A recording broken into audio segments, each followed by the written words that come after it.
सबको नमस्ते। व्यक्ति के जीवन में प्रकृति से युक्त ये जो 3 गुण हैं, इन गुणों से वह किस प्रकार से प्रभावित रहता है, उसकी आदतें, उसका स्वभाव, कैसे वह इन तीनों गुणों में बंद करके चलता है, यह हमने अभी चर्चा की है। परंतु जब तक व्यक्ति इन तीनों गुणों से अपने आप को मुक्त नहीं कर लेता, इन तीनों गुणों से प्रभावित होना नहीं छोड़ता, तब तक वह अपनी उस मुक्ति की अवस्था को प्राप्त नहीं कर सकता। तो एक श्लोक आया है कि कैसे वह व्यक्ति इन तीनों गुणों से पार हो करके अमृत को प्राप्त करता है। कहा गुणाने तान तीत्यत्रेन देहि देह समुद्वान जन्म ऋतु जरा दुखैर विमुक्तो अमृतम अश्नुत।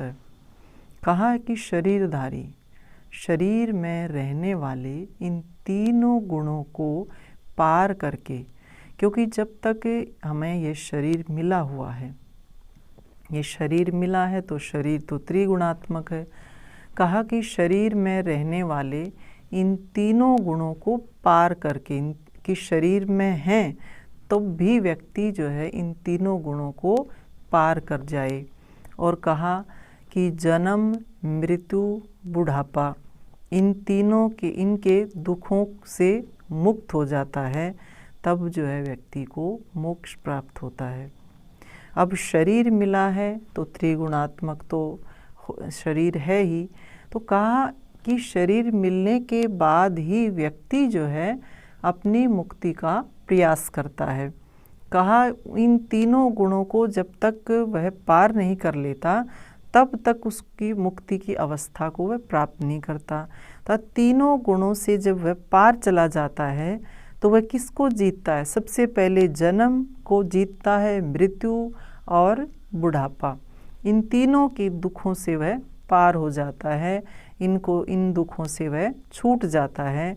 क्योंकि जन्म है तो दुख तो होगा ही होगा, जन्म हुआ है तो मृत्यु भी होगी, और शरीर का हमने शरीर को धारण किया है तो उसमें बुढ़ापा भी आएगा, और इन तीनों के हमें दुख मिलता ही मिलता है। तो कहा इन तीनों से जो है हम जब पार हो जाते हैं, इन तीनों दुखों से हम मुक्त हो जाते हैं। कब हो जाते हैं? जब हम तीनों गुणों से को जो है अपने जीवन में स्थान नहीं देते, इनके बंधन में नहीं बनते, तो व्यक्ति जो है वह मुक्ति की अवस्था को प्राप्त कर लेता है। परंतु जो अर्जुन के सामने यह प्रश्न उपस्थित हो जाता है कि ऐसा वह कैसा व्यक्ति होगा, उसकी कल्पना हो जाती है दिमाग में कि व्यक्ति का शरीर है, शरीर में वो रह रहा है, और शरीर त्रिगुणात्मक है, और जितने भी उसके उपकरण हैं, साधन हैं, उनसे जो वह कार्य ले रहा है तो वो सब के सब जो है त्रिगुणात्मक ही हैं, जो है प्रकृति से बने हुए हैं। तो वह अपने आप को किस प्रकार से बचा सकता है? तो यह प्रश्न जो है अर्जुन के मन में उपस्थित हो जाता है। तो वो क्या पूछता है? कहता है कैर्लिंगस्त्रीन गुणाने तान तीतो भवति प्रभो किम आचार्य कथम चैताम स्त्रीन गुणानि वर्तन्ते। ये बात कही है कि व्यक्ति जो है, जो तीनों गुणों को पार कर जाता है, तीनों गुणों को लांघ जाता है, उसकी क्या पहचान है, उसका आचार, उसका रहन सहन कैसा होता है, और इन तीनों गुणों को वह किस प्रकार से नीचे छोड़ जाता है।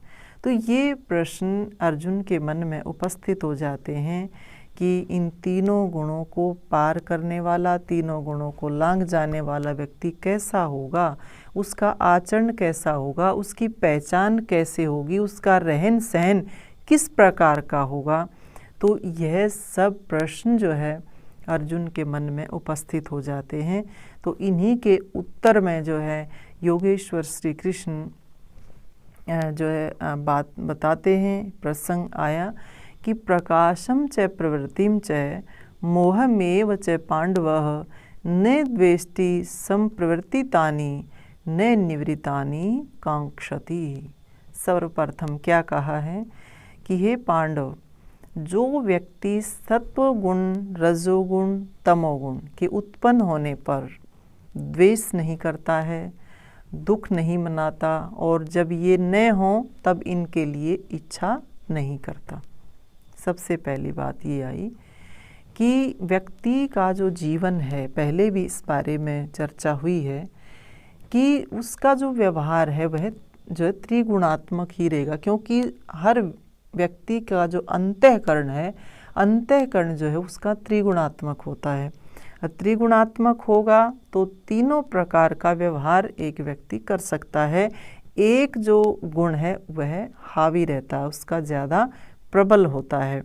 लेकिन जो व्यक्ति स्वयं को जो है इनसे हटाता है, स्वयं को इनसे अलग मानता है, तो उसको पता चल जाता है कि अब जो है सात्विक भाव पैदा हो रहा है, अब राजसिक भाव पैदा हो रहा है, अब तामसिक भाव। उन तीनों भावों को वो अच्छे से जान लेता है, इन तीनों गुणों की तरंगों को वो अच्छे से पहचान लेता है और वह मान लेता है।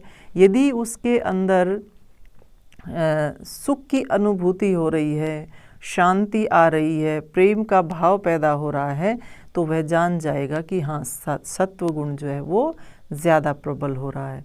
किसी के अंदर उससे अगले ही पल उसके अंदर चंचलता पैदा हो रही है, ईर्ष्या द्वेष का भाव पैदा हो रहा है, तो वह मान जाएगा कि हाँ ऐसे अब ये किसके कारण हो रहा है, ये रजोगुण के कारण हो रहा है। और अगर उसके अंदर आलस भरा हुआ है, किसी कार्य को करने की उसकी रुचि नहीं बन रही है, और उसके अंदर जो है लापरवाही की भावना पैदा हो रही है, तो वो मान जाएगा कि अब जो है मेरे अंदर तमोगुण जो है वो हावी हो गया है। तो इन तीनों गुणों की चाल को वह व्यक्ति अच्छे से समझ जाता है, और इनको समझते हुए वह किसी से भी जो है द्वेष नहीं करता है कि अब ऐसा क्यों हो गया, ऐसा कैसे हो गया, न वह दुख मनाता है।